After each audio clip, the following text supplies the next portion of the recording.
welcome to Reading with Eva. Let's get on with the bookish video. Today I'm gonna walk you through my shelves and point out any 5-star books that I have on them and just talk about whether or not my 5 stars would still be my 5 stars today. And it's not the case if I'm re-ranking them and I'm looking, if I reread them today, just whether it's still like a 5-star boom favorite of all time, or has it kind of like fallen out of that tier and I'm like, okay, I still love it, but it's no longer a 5-star, like, oh my god, this is like a new favorite of forever. It's that sort of angle here. So I'll just go through all my shelves and discuss those books. Since I've already talked about a lot of them in depth, I'm not gonna like upseas them or, just tell you like lots what I thought about them. You already know what I thought about them. They were a 5-star at one point or another.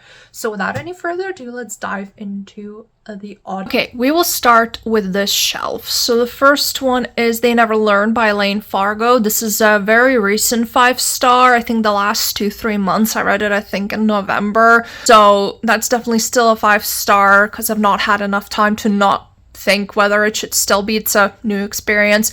Then Sharp Objects and Gone Girl by Gillian Flynn. They're still some of my favorite thriller books of all time, actually books in general of all time, so I would definitely still say that they stand the test of time for me, and they are 5 stars because I really love them, and I still need to read Dark Places, and then I can do a ranking and just a general deeper dive discussing these 3 books of hers. Release a new one, please. Thank you. And then I have a bit of a 5-star galore here. So The Push by Ashley Audrain is definitely still a 5-star. I absolutely love that book, even though it kind of freaked me out a bit in a lot of ways. And Lena Hoover's Verity, you know what? It's still a 5-star for me. I still really love it, despite some of its flaws and, the fact that it's a clean Hoover book, but it's whatever, I still love it. I'll stand by it. Then I have Strange Sally Diamond by Liz Nugent. I wouldn't say that I loved it in the sense that, it was super uplifting and happy or whatnot, because it left me feeling very bleak and dreadful and just empty for like 3 days after I finished reading it. So I wouldn't go out of my way to ever reread it again or even recommend it to people because it will leave you feeling very empty. But it's definitely a 5-star because it was brilliant in that way. And then I have Darling Girls by Sally Hepworth. Absolutely still a 5-star, no question about it. One of my favorite books of last year. Although I said it's too hard to rank, it's definitely somewhere in the top 10, maybe even top 5. I don't know, I've not thought about it in that much detail, I mean. Then I have One by Ruth Ware. And I associate this book with this really cold autumn night. I want to say snowy, but it doesn't really snow in UK ever, apart from, I don't know, once every 5 years. So I had a really bad shift at my call center job. Working from home is just very isolating and I hated it. So I picked this one up and I read it more or less in one sitting. And I was so enthralled by it that I think I attached a lot of my 5-star opinions on what I felt. But I loved it, yet would I still say it's 5 stars? I don't know, maybe not. Maybe it would be like a 4.5, because there were bits about it that I didn't love necessarily, but ultimately, still a great time. Then In the Dark Wood by Ruth Ware, it's the first one I read, and I think it was during lockdown, and I just needed some entertainment, so I absolutely loved it at the time. Now I don't know. There were things about it that really annoyed me in terms of like the main character and her motivations and her behavior and whatnot. So if I read it now, I don't know. This is not so much about what I think about a book versus what I would think if I reread it. It's just like, do I still stand by this one? I don't know. Maybe not. Maybe it's more like a 4 or a 4.5, because I remember what happens, even 5 years later, and it still pisses me off a little bit. But I still enjoyed the atmosphere. Like, she's great for that. She's great for the atmosphere stuff. So, I still stand by that. I still love it, but I don't think it would be like an all-time favorite now. And I have Someone We Know by Shari Lapina. Absolutely still stand by it. like first book of hers that I read, and I think it's probably still my favorite. I don't know, yeah, I'll decide when I do a deep dive on her, but it's just so much fun. I just loved it. Not a Happy Family. I would also still stand by that it's my, I don't think that it dethrones Someone We Know as my favorite of this author, but it's still definitely a 5-star for me. What Have You Done? I mean, I just read this one a few weeks ago at the time of filming, so absolutely still stands the test of those 3 weeks. You know what I mean. It's just, I loved it. I thought it was great. Then The Silent Patient, yes, I still stand by it. Do I think that any of his other books are going to live up to the hype, including the one that I have here? No. I hated his last one, but this one still is amazing. And the last one on the shelf is Sadie by Courtney Summers. Yes, one of my favorite books still of all time. I don't think that's going to change ever. And is she ever going to write anything like that again? Who knows? We'll see. We'll find out. And then let's travel down. Okay, then I have Night Watching by Tracy Sierra. I don't know. I mean, it's a really smart, really, like, well thought out thriller. Has, like, literary elements and whatnot, but I don't know. I don't think that I would give it 5 stars now. I don't know. I don't think so, because I feel like I was pressured to only like smart thrillers, and obviously this one covers its tracks perfectly, but at the same time I'm like, it wasn't as entertaining, and sometimes I want to read thriller for an entertainment, and I think I'd give it like a 4 or 4.5. Then Mad Woman by Chelsea Beaker. I mean, that cover gets a 5-star regardless, but I think I would give it a 4 now, because there were just bits about the story where I was like, okay, I don't understand if it's like, I get that it toes the line between lit-fic and thriller and whatnot, but, you know, do I actually, you know, do I think that it toes that line perfectly? I mean, I think that sometimes it went a little bit in the one direction, and then I was like, I don't know. Like, there were times where it was like, okay, I feel like I need to skim a couple of pages just to see what happens. Then the Sweet Pea series, I read these 3, still need to read this one, and then I need to buy the last one. But, yeah, I started reading them in July, and I just finished, Deadhead like a couple days ago at the time of filming, so definitely still 5 stars. Really solid series, and I love them, and I love the colors as well. Like, such pretty covers. Then She Was Gone by Lisa Jewell, another 5-star, and it is gonna stay that way, because I would still say that it's still 5 stars for me, just because it's... I never want to reread it, because it was heartbreaking and very upsetting, but it was also just fantastic. So yeah, my feelings on that. Then I don't think there are any 5 stars on the shelf apart from this one. How to Survive a Horror Story by Mallory Arnold. I literally just read this one in January, like 2 weeks ago or something at the time of filming, roughly. So, yeah, obviously still a 5-star. And then let's travel down. With a Vengeance by my boy Riley Sager. Of course, I still stand by him. And yeah, I know that technically it's the only Riley book that has 5-star ranking, and I say he's one of my favorite authors, but you know what, sometimes it's like, it doesn't have to be a blind 5-star ranking for every book of his, just because he's one of my favorite authors, but it doesn't mean that I love any of his books any less because of it, because all of his books are solid, like 4, 4.5, you know. They're great, and I love them.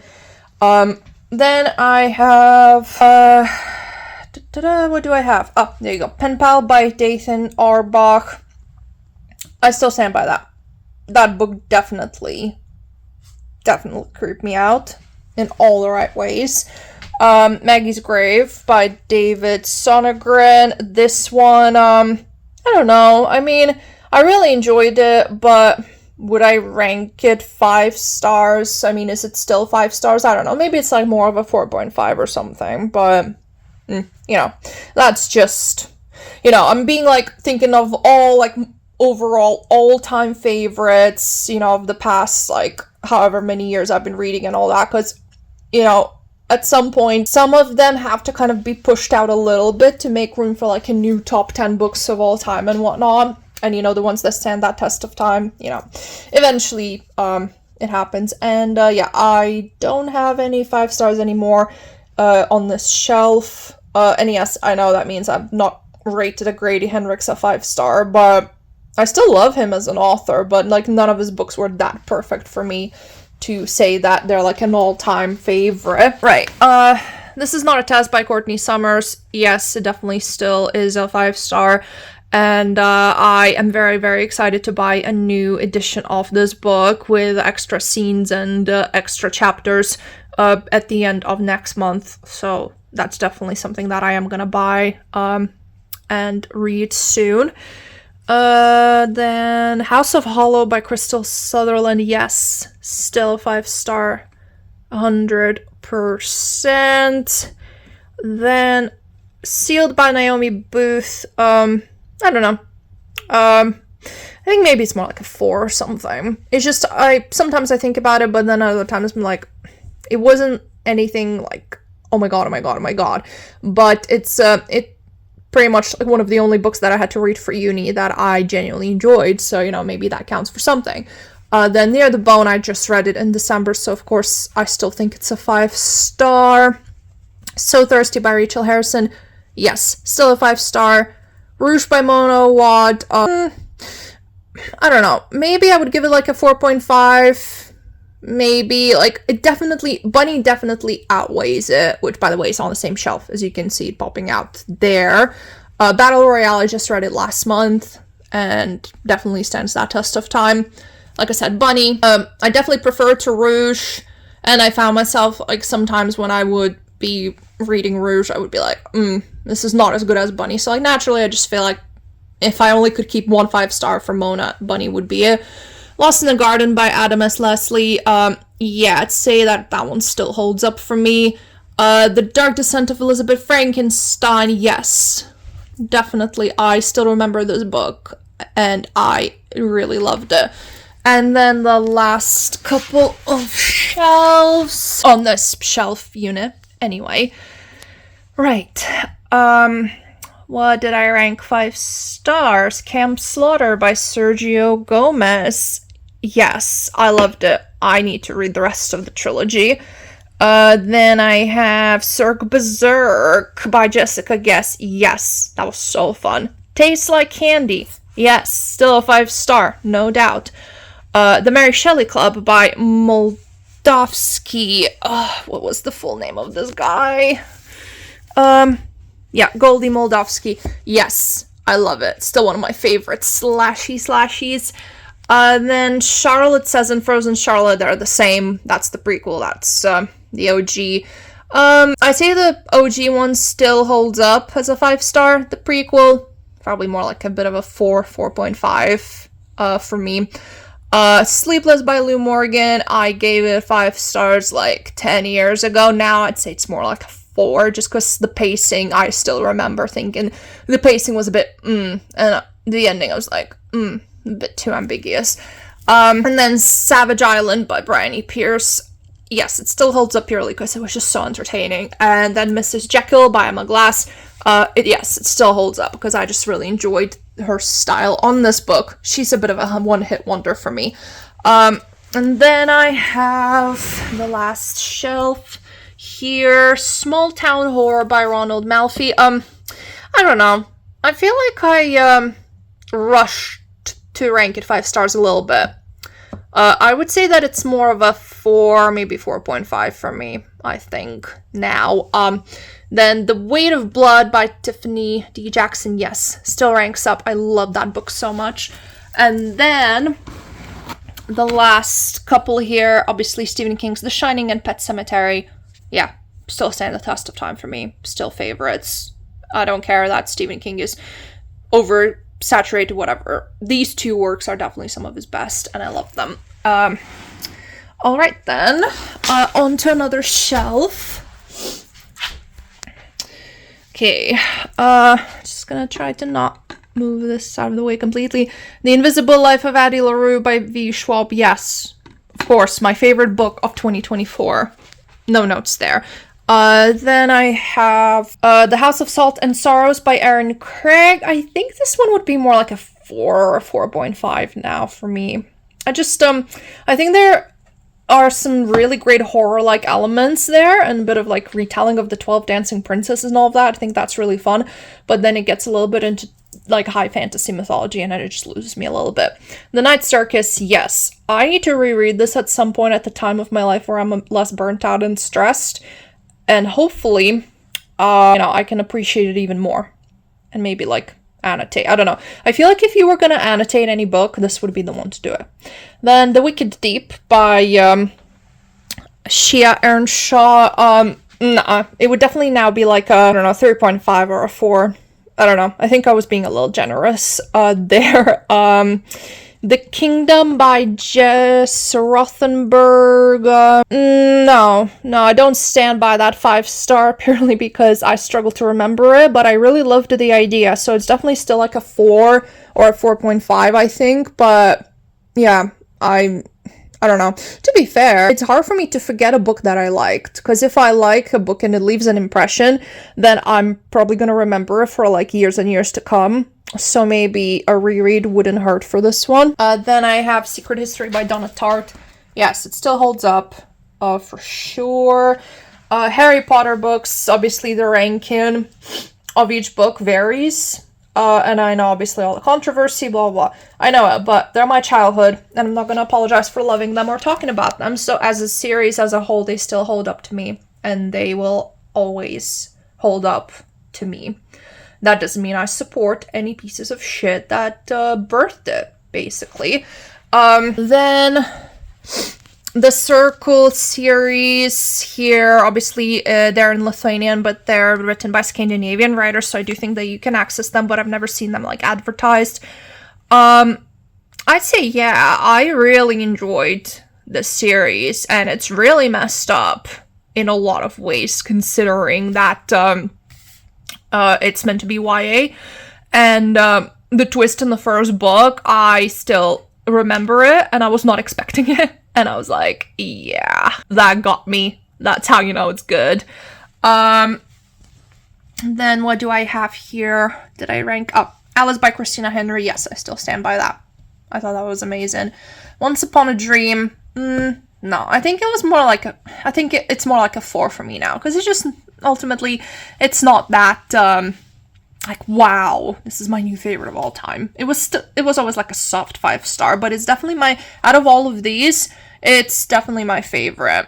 I'm not gonna lie, I said that I would get rid of books by the same author even if I didn't love them, but it's cute to have like this whole collection, and maybe I will appreciate some of them more if I reread them at any point. I don't know.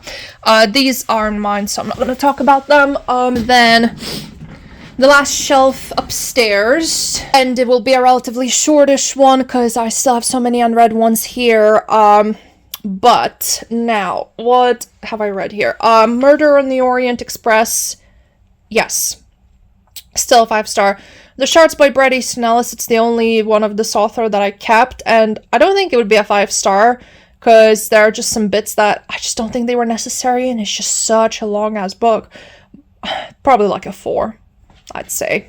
Maybe 4.5 if I'm generous. Then a lot of this I either haven't read or it's not a 5-star, and again, either I haven't read these or they weren't a 5-star, so we'll move on. And then Stranger in the House by Shara Lapina. I'd say, yeah, still holds up. I really enjoyed that one. I think I read it in one sitting. And then either I haven't read these or they weren't a 5-star. So let's move on. Right. The Conditions of Will by Jessa Hastings. Yes. Still, honestly, one of my favorite books I've ever read, I think, and one of the best books of 2025. No question. Make Me Famous by Maud Ventura. I literally just read it a couple weeks ago. Yes. Love it. Easily has the potential to be one of my favorite books of the year. And then, what do I have here? That is a 5-star. Daisy Jones and the Six. Yes. No comment. Then, Seven Husbands of Evelyn Hugo. Yes. Magnolia Parks by Jessa Hastings. Yes. Our Wives Under the Sea. Absolutely. Still one of my favorite books ever. Salt Slow. by Julia Armfield. Yes. Boy Parts and Penance by Eliza Clark. Yes. Death Valley by Melissa Broder. I'd say yeah. Like I said, the only Melissa book I still stand by. Then I have Really Dead Housewives of New Jersey. I don't know. Maybe it would be like a 4.5 now, to be fair. Exalted by Anna Dorn. I'd say it's probably like a 4.5 now, just because it has really bad OCD representation. And as a solidarity for my friend Charlie, who hated it because of that, I feel like she told me about it, and it is represented really badly. So, as someone who definitely has some OCD adjacent tendencies in her life, I feel like, yeah, it's not great. Then I haven't read these, or they weren't a 5-star here. And then Dievo Mishka's First of the Gods by Lee Sroga. Easily stand by that. Still a 5-star. And I've not read these yet, or they're not a 5-star. And then it's just gonna be a couple there at the back. So let's just have a quick look. See? Okay. Right. So, you can't really see these, but anyway. So yeah, I've not read these, or they're not a 5-star. Rebecca by Daphne du Maurier, yes, stand by that. The Bell Jar by Sylvia Plath, yes, still stand by that. I Who Have Never Known Men, I don't know. Maybe it would be more like a 4.5 now for me, to be fair. I don't know. Maybe I'm being a bit harsh, but yeah. I think, My Dark Vanessa, sorry, it's so dark that you can't even see in there to tell yourself that it's the right book. Yeah, I still stand by it, but Jesus Christ, I would never reread it ever. So yeah, these are all of my 5 stars that on my shelves that I still have, because sometimes, it would be a library book or something and I would not buy it again, whatever. But, these are all the 5 stars, and just because I say that I probably wouldn't rank it a 5-star anymore, all-time favorite, doesn't mean that I don't love that book. I still love them, all of these, and they're still like favorites, but I have to be really picky when I think about, what are my like favorites of all time. And the ones who stand that test of time, they stand that time, and the ones who don't, they don't, but it's fine. So yeah, that is it. Hope you like this video, and I'll see you next time. Bye!